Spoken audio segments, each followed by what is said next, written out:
அனைவருக்கும் வணக்கம். கொஞ்ச நாள் கோடை காலம் நமக்கு குளிர் காலமாக மழை வந்து நம்மளை எல்லாத்தையும் குளுமைப்படுத்திட்டு இருந்துச்சு.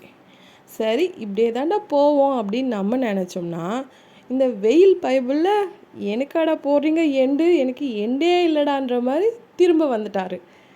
சரி, அவர் தான் இப்படி கொளுத்துறாரே, எதனா குளிர்ச்சியாக குடிக்கலாம், பழச்சாறு தயாரிக்கலான்னு பழத்தை தேடினா பழம் வீட்டில் இல்லை. சரின்னு குளிர்சாதன பெட்டியை திறந்தா நம்ம மஞ்சள் முள்ளங்கி நான் இருக்கேன் அப்படின்னு சொல்லிட்டு சொன்னார். மஞ்சள் முள்ளங்கினா ஒன்றும் இல்லைங்க, கேரட்டுக்கு தான் தமிழில் மஞ்சள் முள்ளங்கி. அவரை எடுத்து இன்றைக்கி சாறு தயாரிக்கலான்னு எடுத்து வச்சா ஒருத்தர் இந்த சைடு ஓடுறாரு, அவரை பிடிச்சி வச்சா இன்னொருத்தர் இந்த சைடு ஓடுறான். அவனுங்களை 2 பேரையும் பிடிச்சி துண்டாக நறுக்கிட்டேன். எனக்கு ரவுண்டாக வேணும்னு நான் இந்த மாதிரி நறுக்கியிருக்கேன். உங்களுக்கு எப்படி பிடிச்சிருக்கோ அப்படி நறுக்கிக்கோங்க. அவனுங்களை மொத்த பேரையும் ஒரு அரவை இயந்திரத்தில் சேர்த்துக்கலாங்க. சேர்த்துட்டு அதோட உங்களுக்கு குளிர்ச்சிக்கு தேவையான அளவு பனிக்கட்டி துண்டுகளை சேர்த்துக்கோங்க. எனக்கு 3 போதும். அதோட சுவைக்காக நான் சர்க்கரையை சேர்த்துருக்கேன். உங்களுக்கு சர்க்கரை சேர்க்க பிடிக்கலைன்னா நாட்டு சர்க்கரை சேர்த்துக்கோங்க. அதோட ஒரு எலுமிச்சம்பழ சாறையும் சேர்த்துக்கலாங்க. எலுமிச்சம்பழ சாறு சேர்த்தோம்னா அந்த கேரட்டோட வாசனை வந்து அதிகமாக தெரியாது, நல்லாயிருக்கும் குடிக்க. இவனுங்க எல்லாரையுமே சேர்த்து கொஞ்சமாக தண்ணி சேர்த்து அரைச்சி எடுத்துகிட்டு வந்துட்டு அதை வடிகட்டி தனியாக எடுத்து வச்சுக்கலாம்.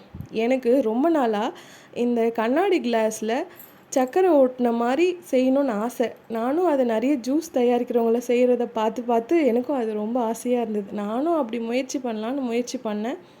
அது கொஞ்சம் ஒட்டுச்சு, அங்கங்கே ஒட்டாமல் இருந்தது. சரி பரவாயில்ல, முதல் முயற்சி ஓரளவுக்கு வந்திருக்கே அப்படின்னு சொல்லிட்டு அப்படியே விட்டுட்டேன். இந்த மாதிரி பண்ணிவிட்டு இதில் மறுபடியும் ஒரு 2 பனிக்கட்டி துண்டுகளை சேர்த்துக்கலாம். சேர்த்துட்டு நம்ம வடிகட்டி வச்சுருக்க இந்த மஞ்சள் முள்ளங்கி சாறை அதில் சேர்த்துக்கலாங்க. நிஜமாகவே நான் இது முதல் முறை தாங்க முயற்சி பண்ணியிருக்கேன். ஆனால் சுவையோ அருமை. எங்கள் வீட்டில் குழந்தைங்கள்லேருந்து பெரியவங்க வரைக்கும் இதை விரும்பி குடித்தாங்க, நல்லா இருக்குன்னு. நீங்களும் முயற்சி பண்ணி பாருங்கள், ரொம்ப நல்லாயிருக்கும். உங்களுக்கும் ரொம்ப பிடிக்கும், குழந்தைங்களும் விரும்பி குடிப்பாங்க.